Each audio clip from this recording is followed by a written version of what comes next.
that my wife and I join you here today as we witness Canadians coming together in a renewed sense of national. The sealed envelope moved like a shadow through the corridors of power. Some secrets sleep for decades, silent and unbroken. Others explode with the force of an earthquake. This is the story of one morning that shattered everything. The envelope arrived on a Tuesday, but it didn't travel through official channels. Those official channels are monitored, logged, scrutinized by a dozen hands before anything reaches the king. This one came differently. Hand-delivered by a man whose face had grown gaunt under the weight of what he carried. Dr. Ashworth, geneticist, former palace physician. A man who had served 3 monarchs and kept every secret demanded of him, until now. The king had been awake since 4. Sovereignty steals sleep, trading rest for responsibility. He stood by the window, watching the castle's ancient grounds emerge from darkness. When the knock came, the formality never left him. Even alone, even exhausted, he remained what he'd been trained to be, perfectly composed, perfectly controlled. But no training can prepare you for everything. Dr. Ashworth had worked in the palace medical office for 37 years. He had drawn blood from princes, prescribed medications to queens, and witnessed the private humanity hidden behind the public crown. He had also kept samples, as procedure demanded. Everything catalogued, archived, locked in climate-controlled vaults beneath London. What he discovered 3 weeks ago was far from routine. The 2 men stood in lamplight. No cameras, no witnesses.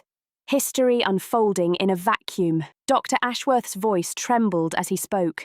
There was no protocol for what he was about to reveal. The king, maintaining the composure drilled into him since childhood, demanded plain speech. What followed would shatter the carefully constructed narrative of a lifetime. The tests had been run 4 times. Different laboratories, different technicians, blind studies to prevent contamination or bias. The science was absolute. The implications were impossible. Dr. Ashworth explained the 1997 samples, taken before the tragedy that had defined a generation, had been retested as standard procedure for historical documentation. But what the results revealed was anything but standard. The king took the envelope with hands that betrayed the turmoil inside. Inside were pages containing proof of whispers that had haunted palace corridors for decades. An affair, a liaison that should have stayed buried in the 70s, when the heir was still young, still malleable, still shaping the crown's public image. But affairs end. People move on. Tabloids find new scandals. Children don't disappear. The woman's name carried an aristocratic minor title, the kind of beauty that makes young men reckless. They met at a country estate in 1973. He was 24, drowning in expectation, desperate for something real in a life built on choreographed authenticity. It lasted 4 months. Passionate, reckless, everything a future king couldn't afford. When it ended, palace officials made sure she vanished. She married a diplomat, moved to Geneva, and lived quietly. She had a son in 1974, telling everyone, including him, that her husband was the father. She had been lying for 51 years. Her son grew up, unaware of his true parentage. He became a successful architect, designing embassies, museums, and buildings meant to outlast him. He married, had 3 children, lived quietly, accomplished but unremarkable. Until last year, when his mother passed away. Among her effects, solicitors found a letter addressed to him, sealed to be opened only after her death. She had written the truth, named the heir, explained everything, the affair, the pregnancy, the decision to hide it. For decades, she had watched her son grow with his father's eyes, mannerisms, habits, and never spoken. The architect dismissed it at first as a dying woman's confused memories, but his wife convinced him to take a DNA test, and then he called Dr. Ashworth. The king, papers scattered across his desk, hand pressed to his mouth, asked if the architect knew about the contact. Dr. Ashworth confirmed no one knew except the lab staff bound by confidentiality agreements. But the man would want answers. That much was certain. In that moment, the monarch wasn't a king. He was a father who had never known his child, a man who had spent a life in duty and sacrifice only to discover that his sacrifice had created someone else's life entirely. The rain fell outside. The castle stood as it had for 900 years, indifferent to human drama, yet, inside, everything had changed. The colour drained from the king's face as he read the detailed report, genetic markers, probability percentages, scientific certainty rendered in cold, clinical language. This wasn't speculation, not tabloid fabrication. This was truth, documented, irrefutable. Somewhere in London, a man went about his day, unaware that his entire understanding of himself was about to be rewritten. A man sharing the king's DNA, his bloodline, his genetic legacy, yet raised completely outside the royal sphere. The weight of it pressed down on the study like a physical presence. 50 years of absence. 50 years of birthdays uncelebrated, milestones unwitnessed. A relationship that should have existed but never had the chance. The king thought of his own sons, of knowing them intimately despite public pressures and private struggles. And now there was another son, a ghost made flesh, a missing chapter in the story of his life that he'd never known was absent. Secrets in the modern age have a half-life measured in hours. Once something is known, even by two people in a locked room, the clock starts ticking. The king understood this. So did the small circle. By evening, 4 people knew. The king, Dr. Ashworth, the private secretary, and the queen consort in her private sitting room, surrounded by muted colours and comfortable furniture, a space that invited honesty. She listened as he explained everything. The queen consort had endured every scandal imaginable. She had weathered public hatred, vicious tabloids, and the eternal shadow of his first wife. She had stood beside him when polls demanded he abdicate before ever wearing the crown, but this was different. This wasn't about them. This was about a man who had lived 50 years without knowing who he truly was. She asked about the certainty of the tests. The king explained the rigorous verification process, the multiple laboratories, and the statistical improbability of error. 99.97%, numbers that left no room for doubt. Her hand reached across to touch his, a simple gesture forged through decades of scrutiny. Then she asked the question that truly mattered. Not what protocol demanded, not what the palace machine recommended, but what he wanted. The king stood and moved to the window, as if the answer might be found somewhere in the view beyond the glass. He spoke of wanting to be there for birthdays, graduations, weddings. To have watched this son grow, to have been present for all the moments defining a father-son relationship. His voice broke before he could finish. Words hung heavy in the air with impossible longing for a past that could never be reclaimed. Meanwhile, in a converted Shoreditch warehouse, the architect sat at his drafting table, unable to work. The DNA results had arrived that afternoon. Official, certified, impossible to dismiss. He told his wife his life felt like a construction built on a false foundation. She tried to comfort him. Explaining that the DNA didn't change who he was, he countered that it changed who he could have been. That distinction mattered more than words could capture. The architect wasn't angry yet. That would come later, in waves, unpredictable and difficult. For now, he felt untethered. His mother had loved him. That he knew. The man he had called father had been decent, even if distant, and he had a good childhood. But somewhere in the world, there had been another father. A man who didn't know he existed, a man who happened to be King of England. The revelation hadn't just answered a question he'd never thought to ask. It had fractured his entire understanding of his place in the world. The private secretary had managed crises before, royal deaths, abdications, scandals that could topple the institution, each handled with calculated precision. But this required more than damage control. This required understanding what truth meant in the context of a constitutional monarchy over a secure phone. He issued instructions for a comprehensive investigation. They needed to know everything about this man: employment history, financial records, medical background, political affiliations, religious views, and most importantly, who else knew. The investigation moved quietly. Intelligence services were informed, not as a security matter, but as an informational one, maintaining discretion while uncovering every detail. The architect's life was examined with forensic detail, not to uncover scandal, but to understand the man. What they found was unremarkable in the best possible way.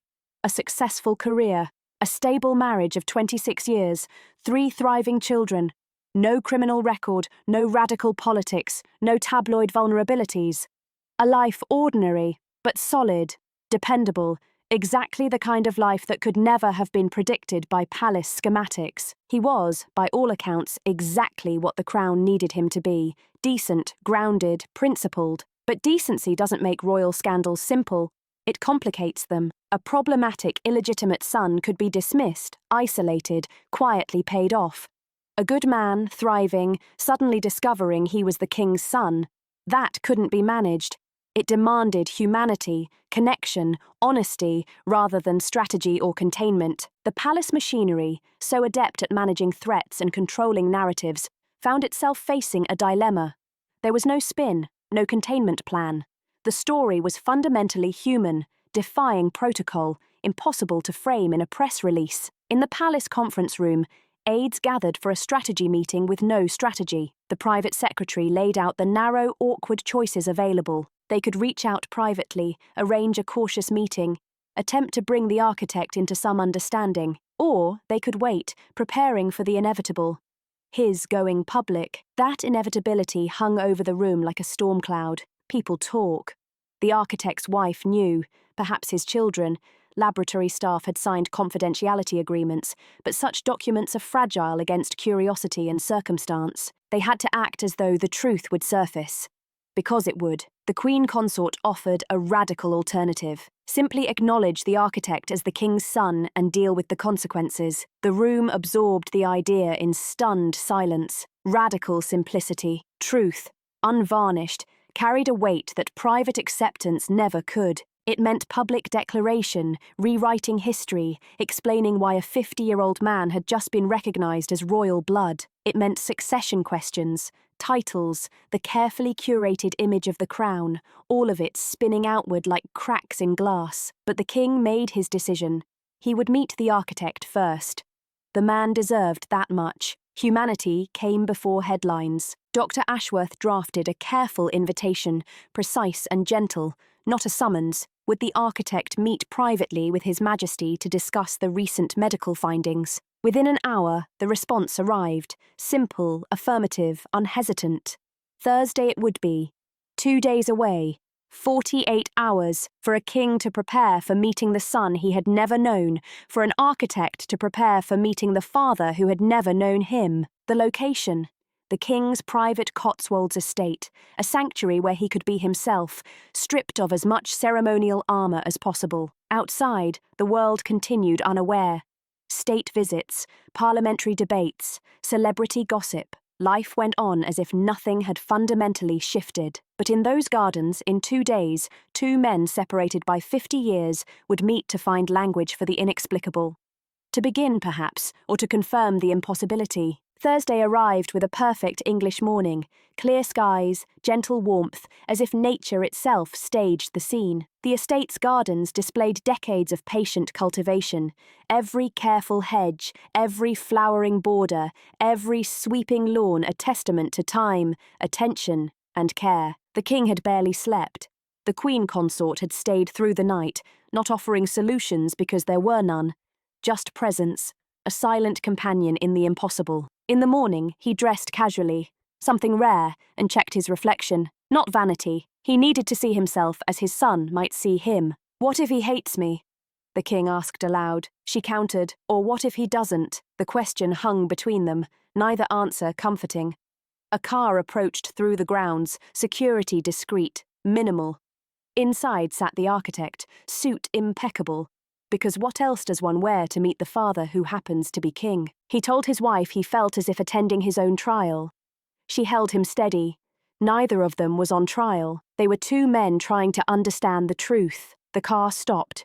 The architect stepped out and paused, absorbing the house, the gardens, the life he'd never known. From a window, the king watched and felt it viscerally, the echo of his own features, the angle of the jaw, the gestures, subtle reminders of heredity, biology asserting itself over 50 years, independent of upbringing or environment. The resemblance was undeniable to anyone looking carefully. They met in the drawing room, formal enough to provide structure, informal enough to allow humanity. Tea was laid out. Because the English solve everything with tea, they faced each other across not just feet of space, but the chasm of 50 years of absence. The king thanked him for coming and acknowledged the unprecedented nature of the situation. The architect agreed. There was no handbook for this. Silence fell, not uncomfortable, but deliberate. The silence of two men standing at the edge of something vast, gathering courage. They sat. The king poured tea with hands that shook slightly. The architect accepted the cup, equally unsteady. The ritual provided a shield. The king spoke first. I hadn't known. I need you to understand that absolutely. Your mother never told me. If she had... His voice faltered. Everything would have been different. The architect listened, then responded with calm certainty. He had spent 5 days thinking only about this. Abandonment or ignorance. He concluded it was ignorance, and that belief allowed him to sit there without anger poisoning the chance of connection. Relief washed over the king, visible, profound. Then the architect asked why his mother never told the truth. The king offered a theory. She had been protecting them both, shielding him from scandal that might have destroyed his position, shielding her son from public scrutiny he never asked for. But the architect pointed out the cost of that protection. A life of not knowing who he truly was. The words landed with weight. The king could not counter. He was right. There is no perfect timeline where all emerge unscathed. Conversation shifted toward safer territory. The king asked about his work. The architect explained his focus on sustainable design, buildings that worked with the environment rather than against it. A small smile appeared on the king's face. 30 years advocating the same approach, often driving others mad. The architect admitted he had read those speeches and agreed. Common ground, genuine connection forming unexpectedly. They talked for 3 hours. Profession, family, philosophy, children, sons, duty, legacy.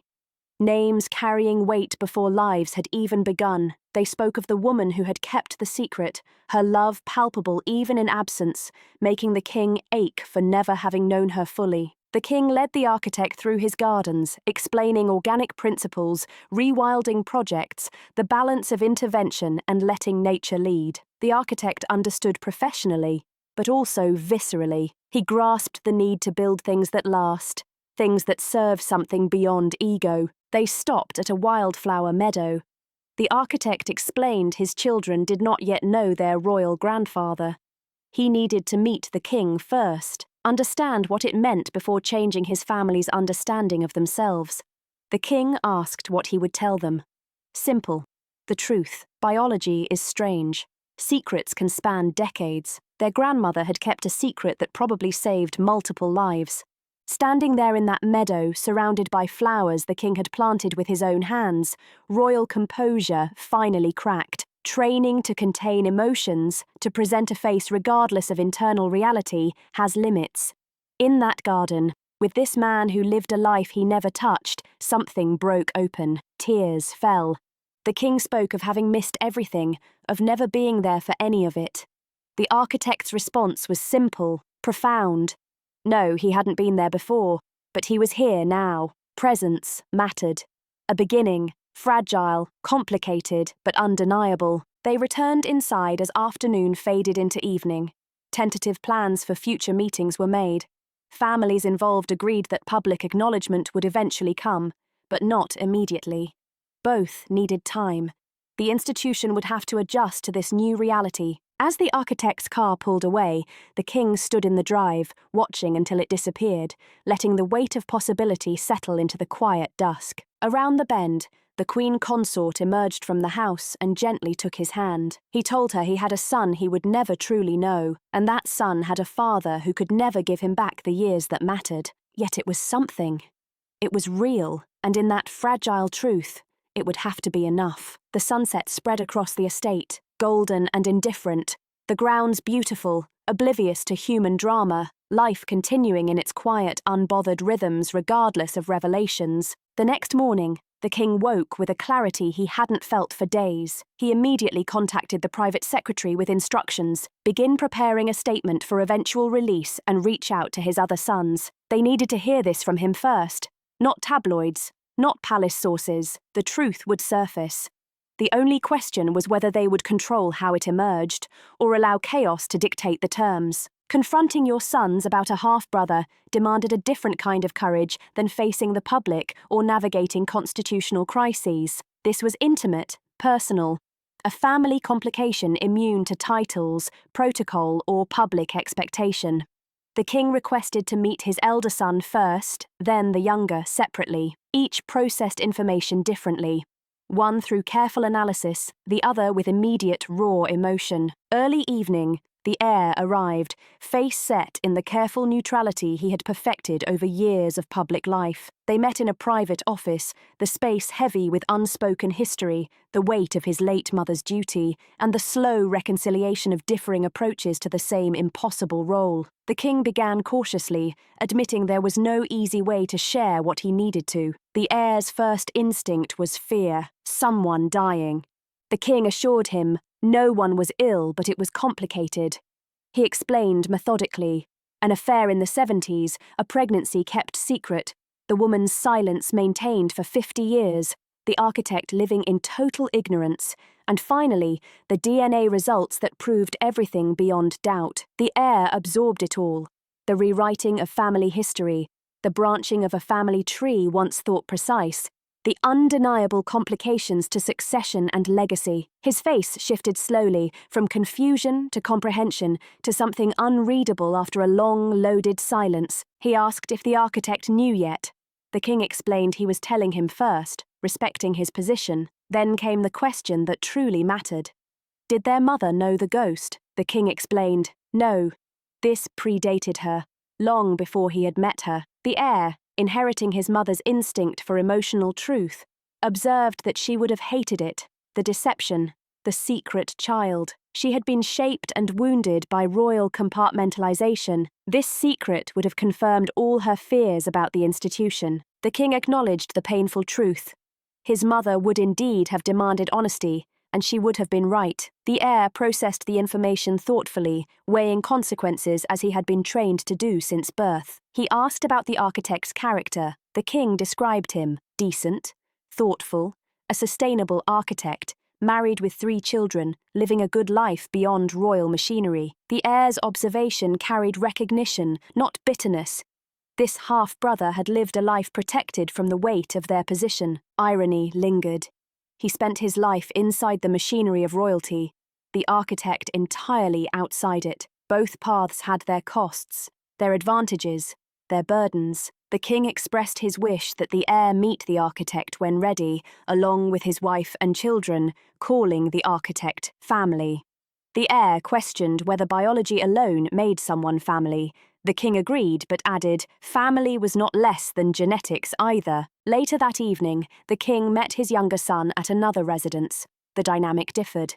Looser, more volatile, a relationship still mending from years of rupture. The younger prince arrived armoured by years of scrutiny and distance, defensive in the ways only lived experience can build.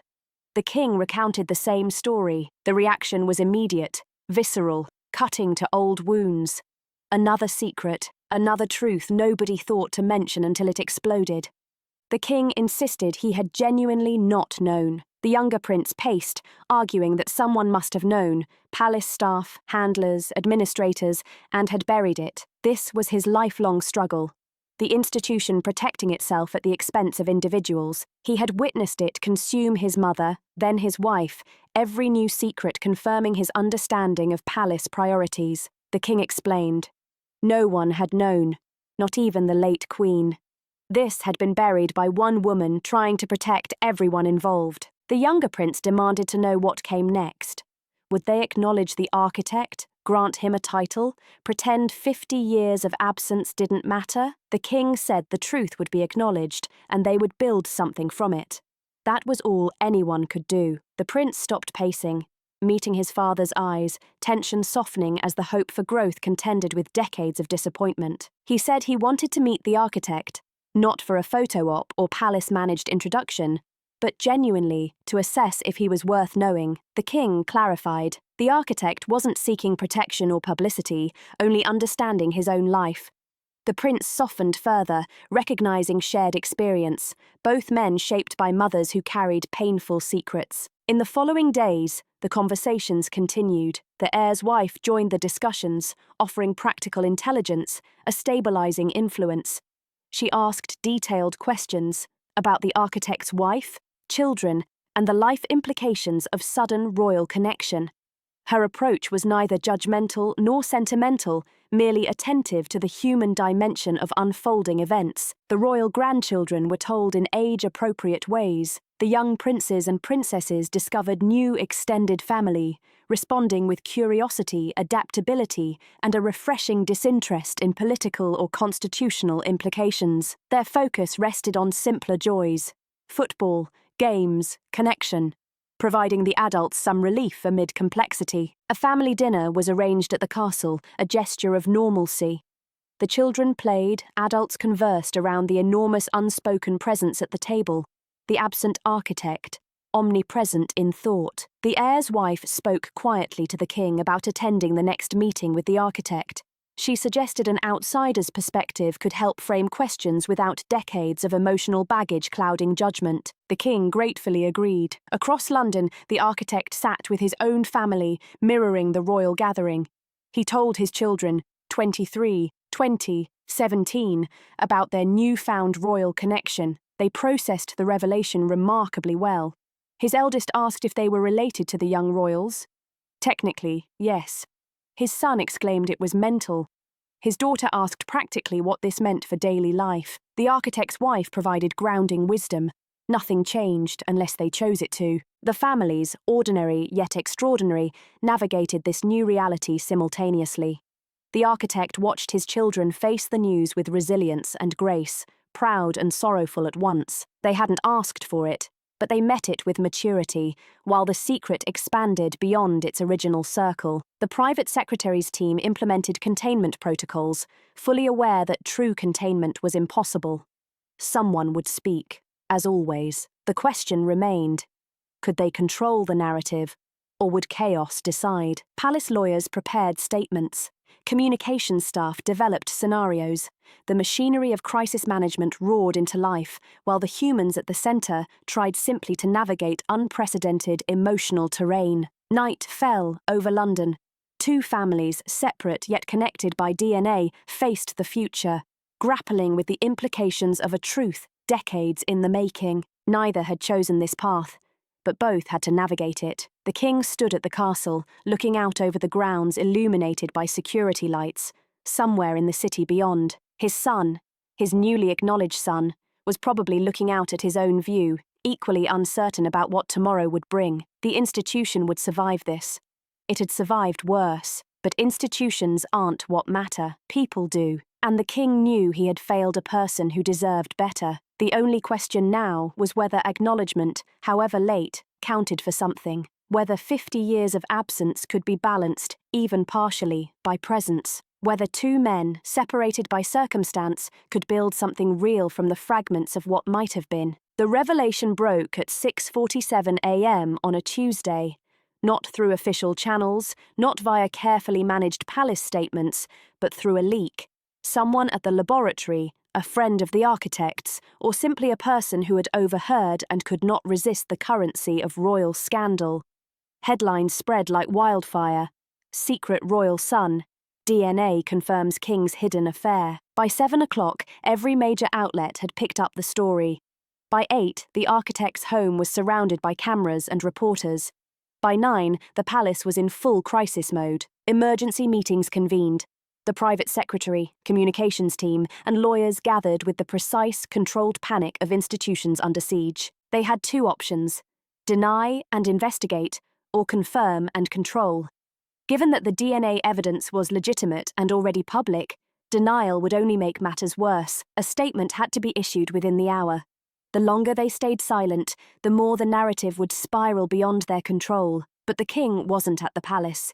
He had retreated to his country estate, a place where he could think, prepare, and brace for what he had known was inevitable. The Queen Consort sat with him, both of them reading the coverage on screens that felt invasive even in their own home. The king's first thought wasn't about himself or the institution.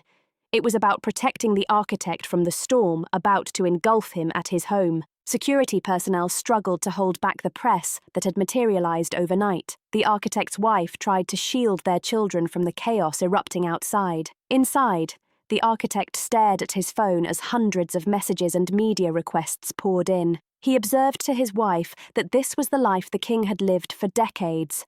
Every private moment dissected, every relationship scrutinized under a microscope. She suggested they could say nothing and wait for it to pass, but the architect questioned whether it would ever pass. Would the press stop digging, or would they destroy any chance the family had of preserving dignity, privacy, and stability? The media circus intensified by the hour. Reporters speculated wildly. Royal experts analysed every angle. Public opinion split between fascination and fury. Some defended the king.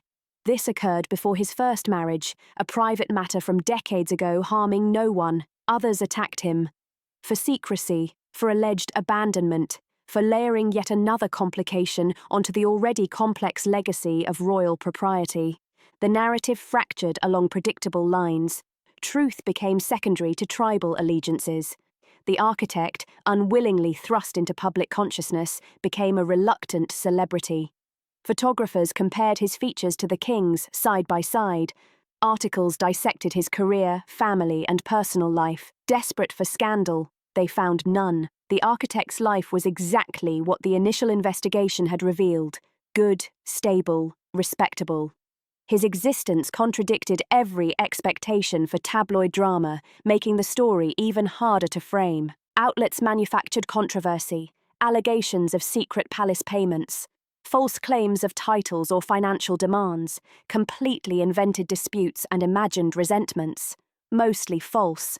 When reality doesn't provide drama, the press fabricates it. Meanwhile, the king reviewed draft after draft of the palace statement, each one inadequate to capture 50 years of human complexity. "How do you condense 50 years into 3 paragraphs?" he asked rhetorically. The private secretary responded with pragmatism. "You don't. You state facts, express appropriate sentiment, and leave the rest to unfold." Words could only do so much.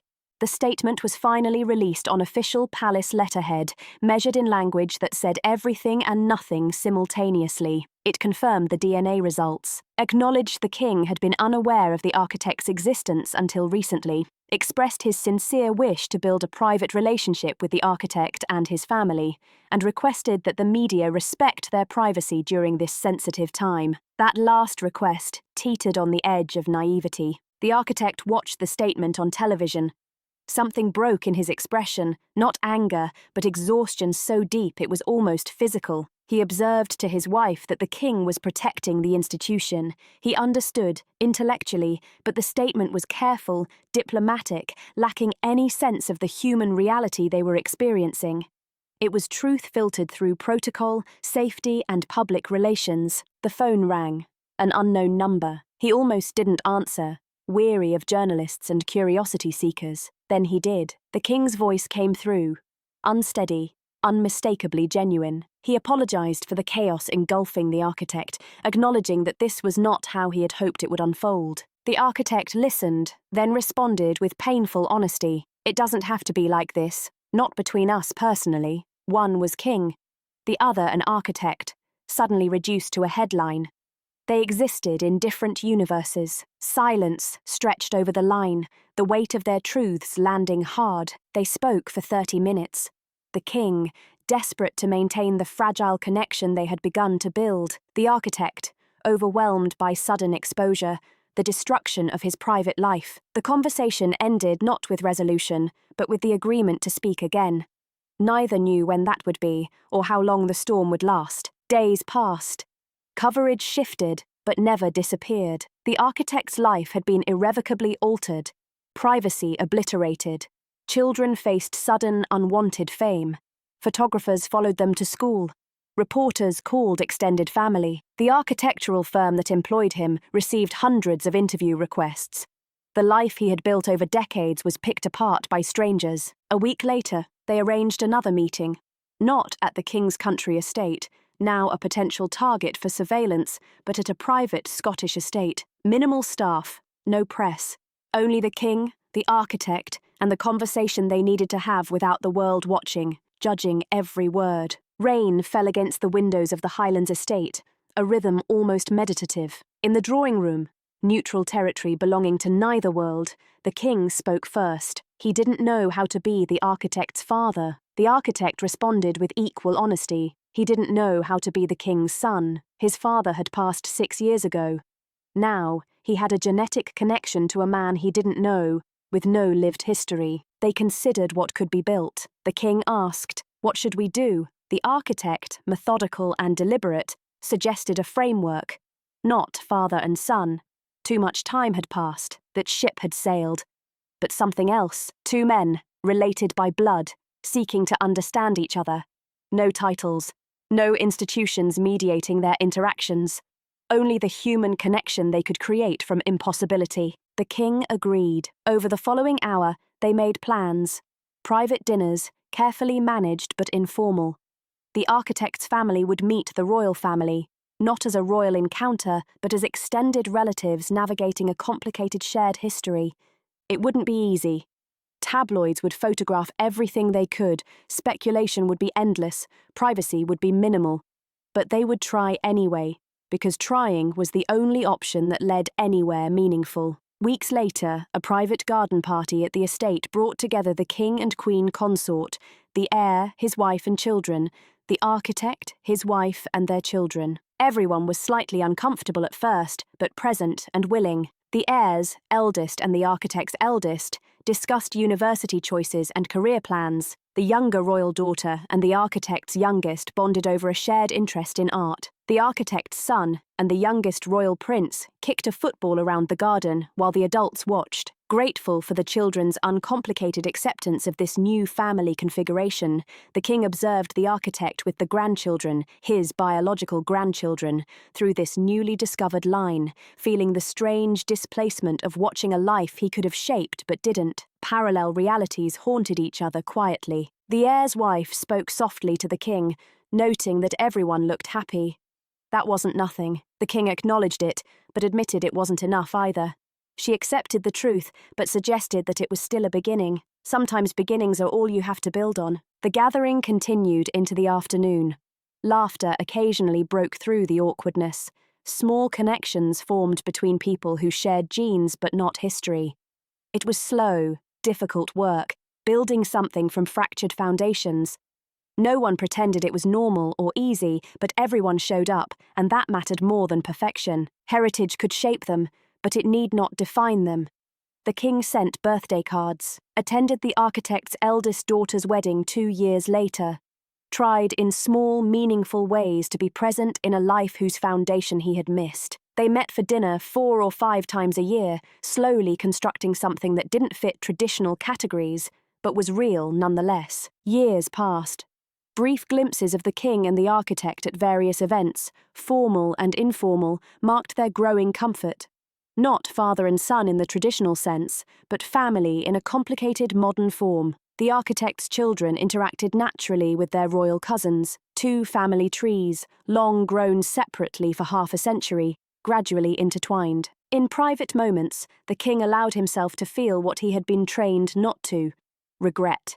Not for the affair itself, that was youth, weakness and inevitability, but for the years lost, for a child who had grown without him, for the family tree that could have been different if only the truth had been spoken decades earlier. Regret is a powerful teacher, even when it cannot change the past. At the castle, older now, the king looked at photographs displayed on a private shelf. One frame held his official family, another displayed the architect and his family. 2 lives intersected genetically but were only now being carefully, imperfectly woven together. Castle staff who saw these photos understood. They represented something. The king carried quietly, not shame, but acknowledgement of life's complexity, of its refusal to fit neat categories. Sovereignty means many things: power, duty, legacy.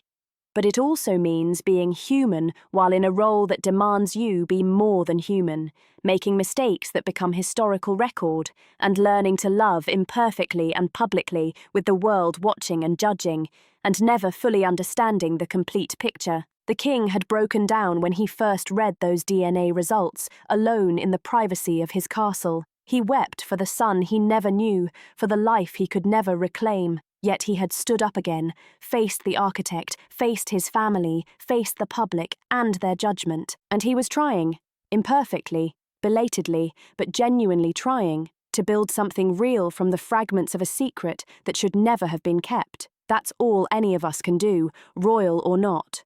Try to do better than the secrets that shaped us. Try to build truth from the ruins of deception. Try to forge connection across chasms that seem unbridgeable. The king was trying, the architect was trying, and in that, something like family was slowly taking shape. This story reminds us that behind every crown, beneath every title, there are simply people, flawed, complicated, trying to navigate lives shaped by choices, not entirely their own. If this story moved you, share your thoughts. What would you have done? Comment below, like, subscribe, and share for more untold stories from behind palace walls. Truth, after all, is always more compelling than fiction.